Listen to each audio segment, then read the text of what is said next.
জান্নাত কিন্তু পাওয়া যাবে না। আর জান্নাতে যাইতে গেলে সর্বপ্রথম শর্ত হলো ইল্লাল্লাযীনা আমানু ওয়া আমিলুস সালিহাত। 1 নাম্বার ঈমান, 2 নাম্বার নেক আমল। কথা হয় না? 1 নাম্বার ঈমান, 2 নাম্বার হলো নেক আমল। এই যে আজকের মাহফিলে আপনারা আসছেন, প্রচন্ড ঠান্ডা, কুয়াশা, এই ঠান্ডার মধ্যে কত মানুষ গিয়া দেখেন আরামের বিছানা নিয়ে শুয়ে আছে, বৈশা রইছে, আল্লাহ জান্নাত জাহান্নামের বয়ান শুনতেছে। জান্নাত পাওয়ার আশা, জাহান্নাম থেকে বাঁচার জন্য গভীর রজনীতে পশু পাখিরা ঘুমায়া গেছে রে। মানুষ আরামের বিছানা নিয়ে স্ত্রী পুত্র লইয়া ঘুমায় আছে। কিছু বান্দারা ঠান্ডার মধ্যে বসে বসে আজকে দিনের কথা শুনে নাই, জাহান্নামও দেখে নাই, তারপর আরামের ঘুম হারাম করে নরমাল বিছানায় বসে বসে কোরআনের কথা শুনে। ফেরেশতারা রে, ওয়াদা দিলাম মোনাজাতে যদি তওবা করে আমি আমার বান্দার জিন্দেগির গুনাহ মাফ করে দিব। একটা জবান বন্ধ রাখবেন না, জোরে কোন আল্লাহু আকবার। আমার যুবক ভাইয়া ডাইকানে বসার কারণে লস নাই। এই যে বৈশা রইলেন, যতগুলা আয়াত আমি আপনাদের সামনে বলছি না, মা সন্তানকে একটা নেকি দিবে না, বাবা সন্তানকে একটা নেকি দিবে না। যেই মা বাবা সন্তানের জন্য এত পাগল, একটা মশার কামড় যদি সন্তানরে দেয় রে, মা সারা রাত ঘুমাইতে পারে না। আমার ছেলেটারে মশায় কামড় মারছে, কতক্ষণ পরে তাকায়া দেখে সন্তান রে মশায় ধরছে কিনা।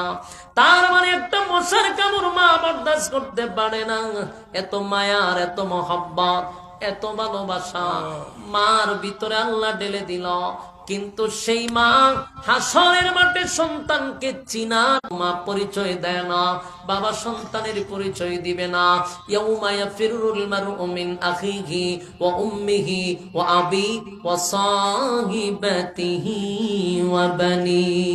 কিয়ামতের ময়দানে কেউ কারো হবে না, কেউ কারো হবে না। মা পরিচয় দিবে না, স্বামী তার স্ত্রীকে পরিচয় দিবে না।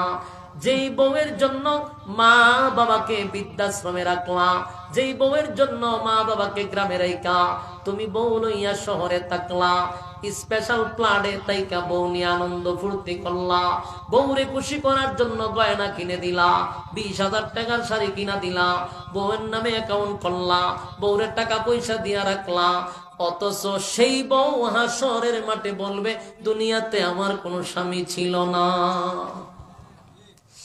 সেদিন আফসোস করে বলবে প্রাণের বিবি তোমার নামে হাতি কানাত লাহুম জান্নাতুল ফিরদাউসি নুজুলা। যদি তোমরা ঈমান আনো এবং সৎ কাজ করো, আমি মালিক ওয়াদা দিলাম তোমাদেরকে জান্নাতের মেহমান বানাবো। জান্নাতের মেহমান হইতে গেলে 1 নাম্বার শর্ত হলো ঈমান, 2 নাম্বার হলো নেক আমল। আল্লাহ বলেন এই ঈমান আর নেক আমলের পরীক্ষা হবে ক্ষণস্থায়ী দুনিয়ায়। যেই দুনিয়াটা হলো ক্ষণস্থায়ী, চিরস্থায়ী না। কিছুদিনের জন্য আল্লাহ দুনিয়া বানাইছেন, এই ক্ষণস্থায়ী দুনিয়ায় পরীক্ষা দিবা। পরীক্ষায় উত্তীর্ণ হইলে পরে আল্লাহ বলেন চিরস্থায়ী জান্নাত তোমাদের জন্য বরাদ্দ। তবে শর্ত হলো ক্ষণস্থায়ী দুনিয়ায় তোমাকে পরীক্ষায় পাস করতে হবে। চিরস্থায়ী জান্নাত যদি পাইতে চাও, আপনাদেরকে বলি জান্নাতে যাওয়ার জন্য 1 নাম্বার শর্ত কি? ঈমান। জোরে করে না, প্রথম শর্ত কি? 2 নাম্বার নেক আমল, 3 নাম্বার হক কথা, 4 নাম্বার হলো ধৈর্য। এই 4টা কারণ যদি মাইনা চলতে পারি, আল্লাহ বলেন চিরস্থায়ী জান্নাত আমি বান্দাদেরকে দিব। কারা কারা পেতে চান হাত তুলে দেখায়া দেই। লিল্লাহে তাকবীর, লিল্লাহে তাকবীর। রাজি আছেন ইনশাআল্লাহ? 1 নম্বর কিতাব মাতুন্নাদি, হ্যাঁ ঈমান। 2 নম্বর কিতাব নেক আমল। এটা আমরার মাথায় ঢুকাইতে হবে ইনশাআল্লাহ। আল্লাহ সবাইকে বুঝার, মানার, আমল করার